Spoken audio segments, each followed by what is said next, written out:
Assalamualaikum warahmatullahi wabarakatuh. Perkenalkan, saya Septia Melina dengan NIM 210600105 dari Prodi Ekonomi Pembangunan. Tugas mata kuliah Ekonomi Pembangunan 2 dengan dosen pengampu Dr. Alfons Satrianto, SEME. Baiklah, pada kesempatan kali ini saya akan mempresentasikan materi tentang lingkungan dan pembangunan. Untuk materi yang pertama, yaitu tentang lingkungan dan pembangunan, permasalahan dasar. Yang pertama, ekonomi dan lingkungan. Kerusakan atau degradasi lingkungan juga dapat menurunkan laju pembangunan ekonomi. Beban biaya yang tinggi yang ditanggung negara berkembang, melalui biaya yang terkait dengan kesehatan dan berkurangnya produktivitas sumber daya. 20% penduduk dunia termiskin dari kalangan miskin perkotaan dan pedesaan akan mengalami konsekuensi paling akut dari kerusakan lingkungan. Kerusakan lingkungan hidup yang parah akibat tekanan penduduk pada lahan marginal telah menurunkan tingkat produktivitas pertanian dan produksi pangan per kapita. Karena pembudidayaan lahan marginal kebanyakan dilakukan oleh kalangan berpendapatan rendah. Kerugian terparah diderita oleh mereka yang paling tidak mampu. Demikian pula tidak adanya akses sanitasi dan air bersih. Sangat berdampak pada kalangan miskin dan diyakini sebagai salah satu penyebab utama penyakit dari infeksi di seluruh dunia. Yang kedua, pembangunan berkelanjutan dan akuntansi lingkungan. Istilah keberlanjutan atau sustainability mencerminkan pentingnya keseimbangan antara pertumbuhan ekonomi dan pelestarian lingkungan.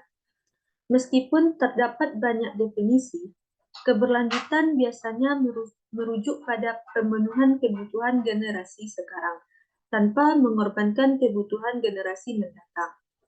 Dalam definisinya, yang klasik, jalur pembangunan bersifat berkelanjutan. Jika dan hanya jika stok dari keseluruhan aset modal tetap konstan atau meningkat seiring berjalannya waktu. Tetapi terkait dengan hal ini, sumber daya alam dan bentuk modal lain dapat disubstitusikan hanya pada skala terbatas dan pada tingkat yang terbatas pula. Justru setelah lingkungan telah terdegradasi sedemikian rupa, sumber daya alam dan bentuk modal lain cenderung bersifat komplementer. Modal yang diproduksi biasanya tidak produktif tanpa adanya ketersediaan layanan lingkungan minimum. Meskipun perbaikan teknologi masa depan dapat dibayangkan, tidak ada jaminan bahwa perbaikan tersebut bisa muncul. Pesan implisit dari pernyataan ini adalah fakta bahwa pertumbuhan masa depan dan kualitas hidup secara keseluruhan sangat bergantung pada kualitas lingkungan. Basis sumber daya alam suatu negara dan kualitas udara, air, dan tanahnya mencerminkan warisan bersama bagi seluruh generasi. Dengan menghancurkan anugerah tersebut dalam mengejar sasaran ekonomi jangka pendek akan mengancam generasi sekarang dan terutama generasi mendatang. Oleh karena itu, penting bagi para pembuat kebijakan pembangunan untuk memasukkan beberapa bentuk akuntansi lingkungan atau environmental accounting ke dalam keputusan mereka.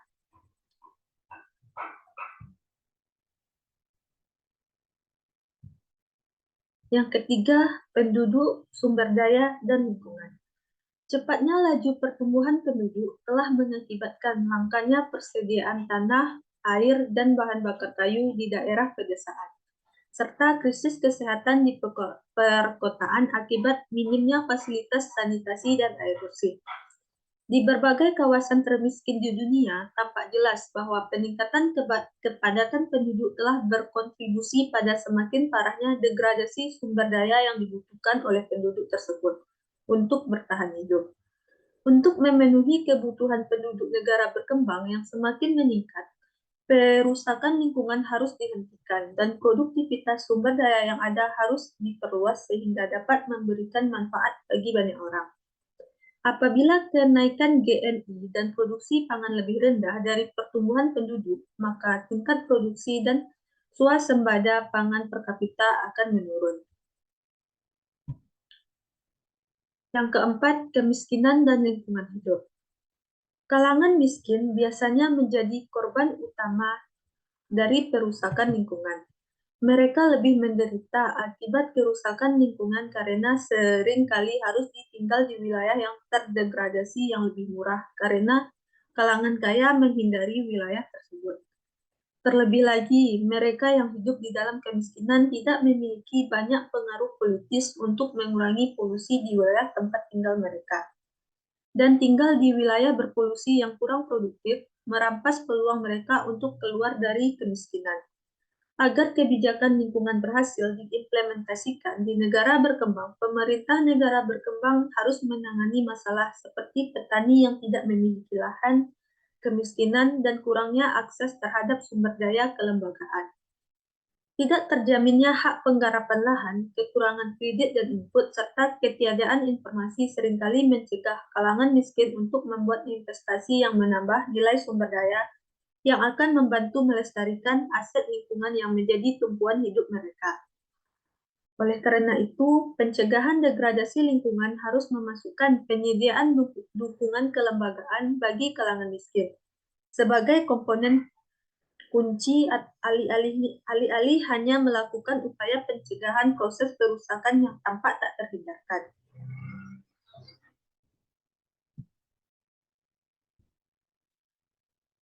Yang kelima, pertumbuhan versus lingkungan. Banyak yang meyakini bahwa setiap pendapatan per kapita meningkat, polusi dan bentuk kerusakan lingkungan lainnya akan langsung meningkat, dan kemudian menurun membentuk kurva U terbalik. Gagasan ini dikenal sebagai kurva lingkungan Koznets atau Environmental Koznets Curve. Berdasarkan hipotesis Koznets bahwa ketimpangan akan meningkat dan kemudian menurun saat pendapatan naik. Berdasarkan teori ini, saat pendapatan meningkat, masyarakat akan memiliki sarana dan rela berkorban untuk melindungi lingkungan. Memang terdapat bukti yang cukup kuat bahwa hubungan U terbalik ini berlaku bagi beberapa polutan lokal seperti partikel polutan yang terdapat di udara, sulfur dioksida, dan nitrogen oksida. Yang keenam, pembangunan pedesaan dan lingkungan. Untuk memenuhi kebutuhan pangan yang makin meningkat dan pesatnya laju pertumbuhan penduduk, diperkirakan bahwa produksi pangan di negara-negara berkembang akan meningkat setidaknya 50% untuk 3 dasawarsa ke depan. Karena lahan di berbagai wilayah negara berkembang mengalami eksploitasi berlebihan oleh penduduk.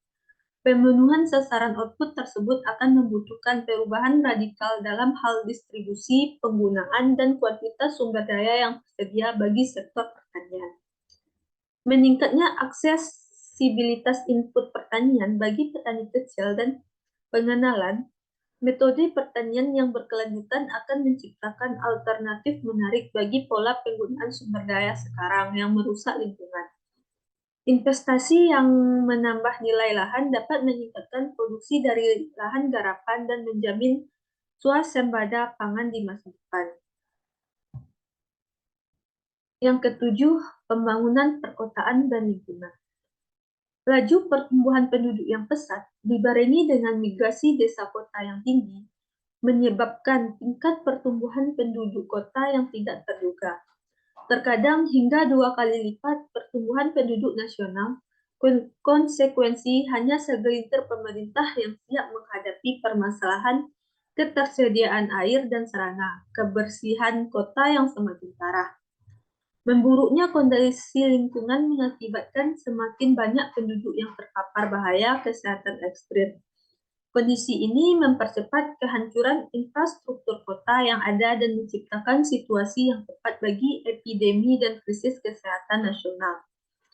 Penumpukan emisi kendaraan dan industri dan sistem ventilasi tungku rumah yang kurang layak juga menambah biaya lingkungan yang sangat tinggi akibat kepadatan kota. Hilangnya produktivitas akibat penyakit, kontaminasi sumber air kota, dan hancurnya infrastruktur. Selain juga meningkatnya biaya bahan bakar karena masyarakat harus merebus air yang kurang bersih, hanyalah sebagian kecil biaya yang terkait dengan kondisi perkotaan yang buruk. Penelitian ini menunjukkan bahwa lingkungan perkotaan memburuk dalam laju yang lebih cepat ketimbang peningkatan jumlah penduduk kota, yang mengakibatkan biaya lingkungan marginal dari tambahan jumlah penduduk meningkat seiring waktu. Yang kedelapan, lingkungan global dan perekonomian. Saat jumlah penduduk dunia tumbuh dan pendapatan meningkat, kerusakan lingkungan global neto cenderung memburuk. Beberapa bentuk pengorbanan harus dilakukan untuk mencapai pembangunan dunia yang berkelanjutan. Dengan menggunakan sumber daya secara lebih efisien, sejumlah perubahan lingkungan akan memberikan penghematan ekonomi. Dan perubahan lainnya akan tercapai dengan biaya yang relatif kecil. Namun, karena banyak perubahan mendasar membutuhkan investasi besar dalam teknologi peredam polusi dan pengelolaan sumber daya. Trade-off signifikan antara output dan perbaikan lingkungan terkadang harus dilakukan.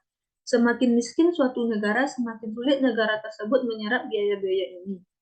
Tetapi sejumlah permasalahan, termasuk keragaman hayati, kerusakan hutan hujan, dan pertumbuhan penduduk, akan memusatkan perhatian dunia internasional pada negara-negara paling miskin secara ekonomi.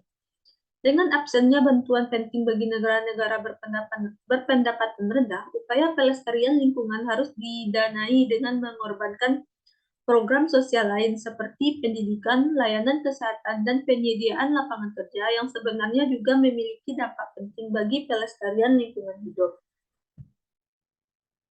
Yang kesembilan, mata pencarian berbasis sumber daya alam sebagai jalan keluar dari kemiskinan. Di banyak negara, kalangan miskin telah kehilangan kendali atas sumber daya alam tradisional mereka seperti hutan, ladang, dan tempat menangkap ikan. Akibat adanya undang-undang hak milik atau pengelolaan lahan publik yang korup, tren ini makin ditentang oleh masyarakat dan pendukungnya melalui LSM, organisasi, dan pemerintah lokal. Banyak dari kalangan miskin desa yang memiliki akses minim terhadap lahan pertanian yang layak atau sumber daya alam lain untuk mendapatkan mata pencarian yang layak, seperti akses ke hutan, lahan merumput untuk hewan ternak, atau perahu dan peralatan memancing, mendapatkan hasil yang jauh di bawah harapan atau mengalami kemiskinan. Di negara-negara berkembang, sebagian besar eksploitasi sumber daya alam tidak lagi berkelanjutan dan telah terjadi dengan cara dan skala yang seringkali mengabaikan kaum miskin. Di Afrika dan Asia, wilayah yang dulunya menjadi lahan pedesaan secara spontan telah menjadi lahan pribadi.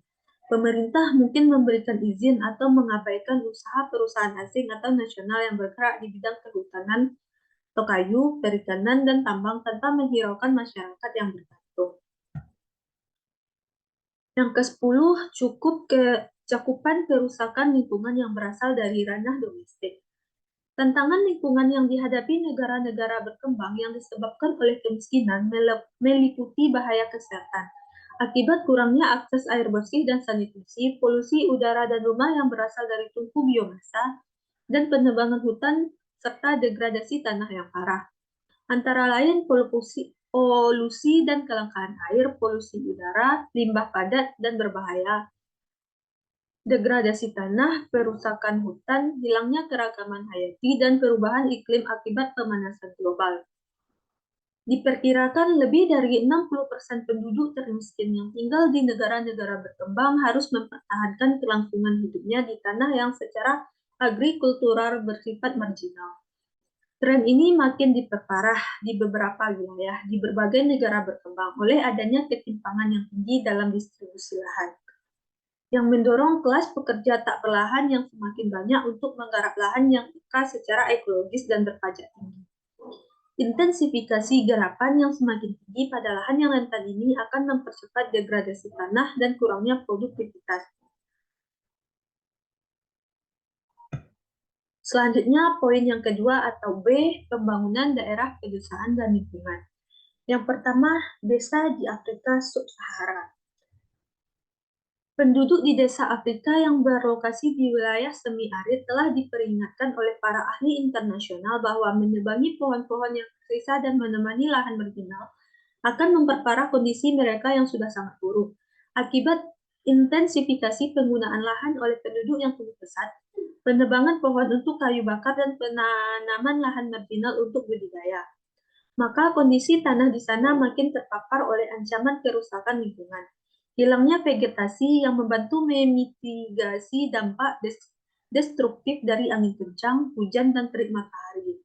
Mempercepat erosi humus tanah yang dibutuhkan dalam budidaya tanam. Hasil panen yang baik makin sulit dicapai dan musim kemarau semakin panjang. Desertifikasi atau desertification, meluasnya lahan gurun ke wilayah yang tererosi parah, bahkan telah mengancam lahan-lahan yang lebih produktif. Akibat dari hilangnya lapisan humus yang berharga dan kemerosotan output, semakin dikit hasil panen yang dapat dibawa ke pasar untuk dibarter dengan barang kebutuhan pokok lainnya. Yang kedua, memburuknya kondisi lingkungan di pedesaan. Penyebab dan konsekuensi kerusakan lingkungan di daerah pedesaan bervariasi dari satu kawasan ke kawasan lainnya. Namun secara umum, kondisi kemiskinan permanen seringkali menjadi akar penyebab dari kerusakan lingkungan lokal. Sebagian besar penduduk miskin di negara berkembang harus bertahan hidup dari hasil panen yang sedikit dari budidaya tanaman pada lahan kecil dengan kondisi tanah yang terlalu dangkal, kering, atau berpasir untuk menopang pertanian permanen. Jika tanah tersebut tidak dikembalikan ke suburannya melalui perladangan berpindah atau penggunaan pupuk buatan, tanah tersebut akan menurun kesuburannya dan hasil panen-panen berikutnya akan semakin menurun. Namun, para petani miskin itu tidak memiliki sarana untuk meningkatkan produktivitas lahan mereka, baik dengan membiarkan tanah tidak ditanami atau dengan berinvestasi dalam sistem irigasi atau pupuk.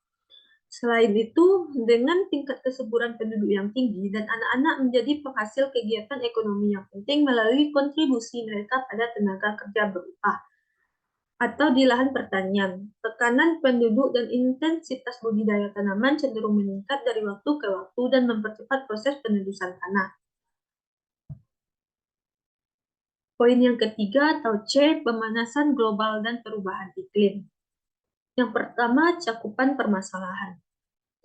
Pada tahun 2007, Intergovernmental Panel on Climate Change atau IPCC mengumumkan laporan penilaian keempatnya. Laporan ini menyimpulkan bahwa negara-negara berkembang, terutama yang termiskin, dapat mengalami konsekuensi besar akibat pemanasan global, yang melibatkan bencana gelombang panas, topan, banjir akibat hujan deras, kekeringan panjang, punahnya spesies, dan hilangnya sumber pertanian dan perikanan yang makin parah dan membesar. Kesimpulan tersebut diperkuat oleh penelitian yang dilakukan. IPCC mengidentifikasikan 4 zona yang sangat rawan terhadap perubahan iklim akibat gas rumah kaca. Afrika Sub-Sahara akibat kekeringan, Megadelta Asia akibat banjir, pulau-pulau kecil akibat berbagai kerentanan, dan wilayah Arktik.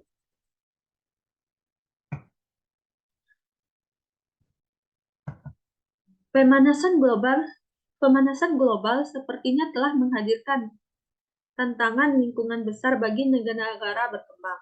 Dalam Stern Review on the Economics of Climate Change tahun 2006 menyimpulkan bahwa negara-negara berkembang termiskin akan terkena dampak paling awal dan parah oleh perubahan iklim ini. Meski mereka hanya berkontribusi sedikit atas penyebab perubahan iklim tersebut, pendapatan mereka yang rendah mempersulit tindakan adaptasi. Komunitas internasional berkewajiban untuk mendukung mereka dalam beradaptasi terhadap perubahan iklim. Tanpa adanya dukungan demikian, maka akan terjadi risiko ancaman terhadap proses pembangunan. Revioto ini juga menyimpulkan yang konsisten dengan hasil penelitian lain, bahwa produksi pangan di wilayah tropis akan terancam. Di daerah-daerah tropis, bahkan pemanasan kecil pun akan berdampak pada berkurangnya panen. Makin besar derajat pemanasan global, makin tinggi dampak negatif yang diperkirakan pada pertanian dan kondisi air global. Tetapi secara umum, review menemukan bahwa remediasi efektif ternyata bisa didapatkan apabila tindakan penting segera diambil.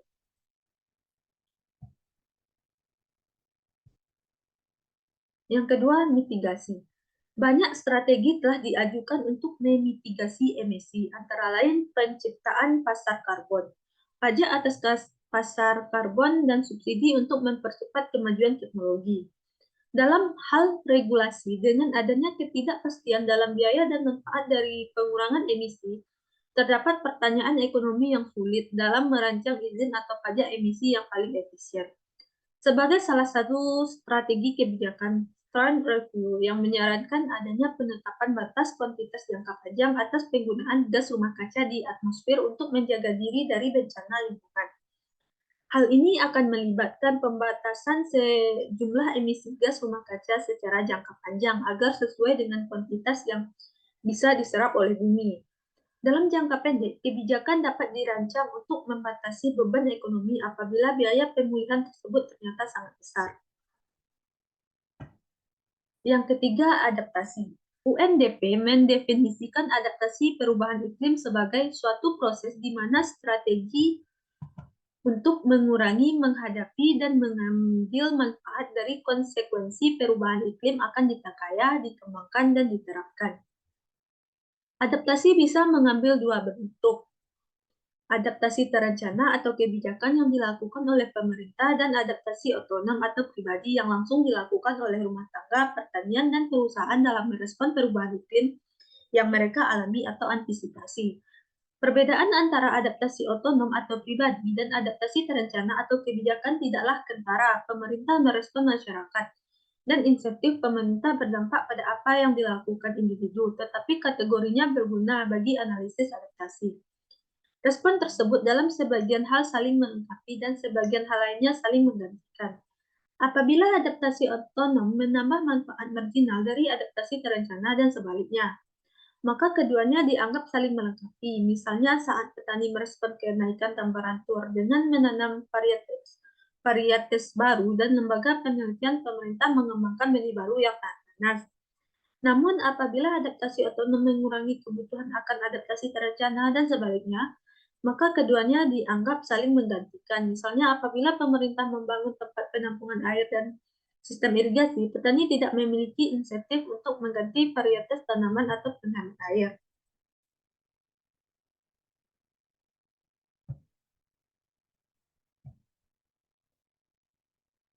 Poin yang keempat atau D, model ekonomi dan permasalahan lingkungan.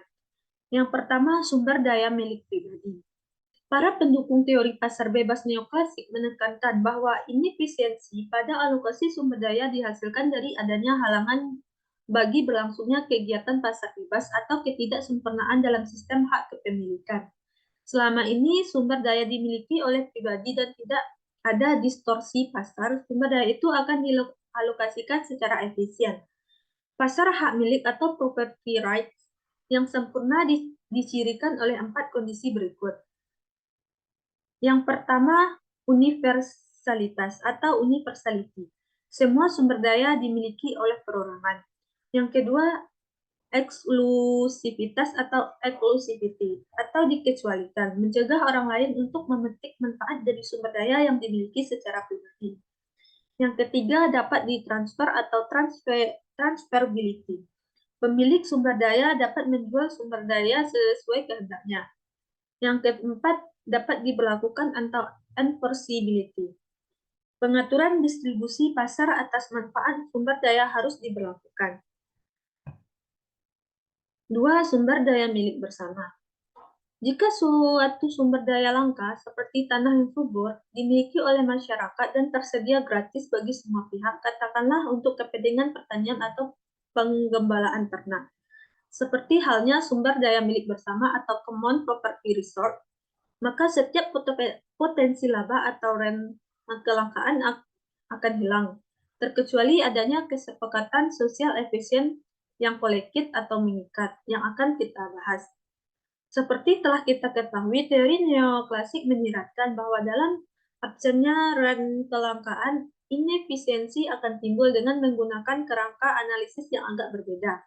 Kita akan menelaah misal lokasi sumber daya menurut sistem kepemilikan bersama. Yang ketiga, barang publik dan kerugian publik. Barang publik atau public good adalah segala hal yang memberikan manfaat bagi semua orang dan ketersediaannya tidak akan berkurang jika dinikmati secara bersama-sama oleh orang lain. Contoh umumnya antara lain udara bersih, lembaga ekonomi, dan pertahanan nasional. Kerugian publik atau public bad adalah produk atau kondisi yang mengurangi kesejahteraan orang lain yang jatahnya tidak akan berkurang apabila digunakan bersama-sama. Polusi udara dan air merupakan contohnya. Secara alamiah, jelas bahwa dengan adanya kenyataan bahwa individu tidak membayar biaya penuh terkait dengan tindakan mereka, akan ada begitu banyak kerugian publik yang dihasilkan. Akibatnya adalah hasil yang secara sosial tidak optimal. Kita akan menjabarkannya dengan menggunakan diagram. Barang publik cakupannya dapat bersifat lokal, nasional, atau seperti halnya gas rumah kaca, bahkan global. Poin yang kelima atau E, pembangunan perkotaan dan lingkungan. Yang pertama, industrialisasi dan pencemaran udara di perkotaan. Tahap-tahap awal urbanisasi dan industrialisasi di berbagai negara berkembang biasanya disertai dengan peningkatan pendapatan dan memburuknya kondisi lingkungan. Analisis lintas bagian di sejumlah negara pada tingkat pendapatan yang beragam mengungkapkan bahwa pencemaran di daerah perkotaan pada awalnya cenderung muncul bersama dengan meningkatnya tingkat pendapatan dan kemudian menurun. Efek ini dikenal dengan kurva lingkungan Kuznets. Menurut Bank Dunia, tingkat polusi bahkan bagi kuartil terburuk kota-kota berpendapatan tinggi masih lebih baik ketimbang kuartil terbaik di kota-kota berpendapatan rendah. Memang, dengan pendapatan yang lebih tinggi akan lebih mudah mendapatkan teknologi bersih atau clean teknologi yang mahal. Namun, tren ini bukannya tak menghasil terhindarkan. Kualitas udara dan air terkait erat dengan jangkauan peraturan pemerintah, baik di negara-negara berpendapatan tinggi maupun rendah. Terlebih lagi, sebagian sumber daya lingkungan mungkin hilang dan tak bisa tergantikan terkecuali langkah-langkah antisipasi segera diambil. 2. Masalah-masalah penumpukan air bersih dan sanitasi. Ancaman peningkatan kadar polusi dari emisi industri terhadap kesehatan penduduk di kota negara-negara berkembang. 2 faktor lingkungan yang paling penting yang berdampak pada kesehatan kalangan miskin kota adalah minimnya air bersih dan kurangnya sanitasi. Meskipun banyak kemajuan telah dicapai, pada tahun 2009 lebih dari 1 miliar orang masih belum memiliki sumber air bersih yang layak, dan 1,5 miliar jiwa tidak memiliki sarana sanitasi yang baik. Buruknya kondisi sanitasi di pemukiman kumuh kota yang seringkali menghadirkan ancaman kesehatan. Data statistik perkotaan terkadang menyesatkan karena jutaan penduduk kota dianggap memiliki akses apabila mereka berbagi satu keran dengan 1.000 penduduk dengan jarak yang jauh dari rumah mereka. Karena mereka tidak memiliki sumber air alternatif. Banyak dari kalangan miskin mengambil air minum dari sungai, kali, dan kanal yang tercemar oleh limbah manusia dan kimia. Yang F, biaya lokal dan global akibat kerusakan hutan hujan. Perubahan dalam pola penggunaan lahan di negara-negara berkembang saat ini menghasilkan kontribusi terbesar dalam konsentrasi global gas-gas rumah kaca atau greenhouse gas. Diperkirakan bahwa penggundulan hutan saja berkontribusi di atas 20% emisi karbon dioksida atau CO2 di seluruh dunia. Karena pepohonan mengonsumsi karbon dioksida dan mengeluarkan oksigen selama proses fotosintesis. Hutan hujan tropis mewakili mekanisme penting di mana ekosistem meregenerasikan dirinya. Penggundulan hutan hujan akan mengurangi daya serap lingkungan terhadap CO2. Selain itu, kepunahan yang lebih cepat mengancam keragaman hayati atau biodiversity dengan sekitar 12% dari spesies burung, 24% spesies mamalia, dan 30% spesies ikan dunia berada dalam tahap rentan atau terancam punah. Sebagian besar hidup di hutan hujan. Dari mayoritas hutan hujan tropis yang telah dirusak, sekitar 60% arealnya digunakan untuk pertanian oleh para petani kecil. Banyak dari hutan hujan ini seperti halnya 90% hutan hujan ini di seluruh dunia, tanahnya sangat tidak subur sehingga hanya bisa dibudidayakan selama beberapa tahun saja.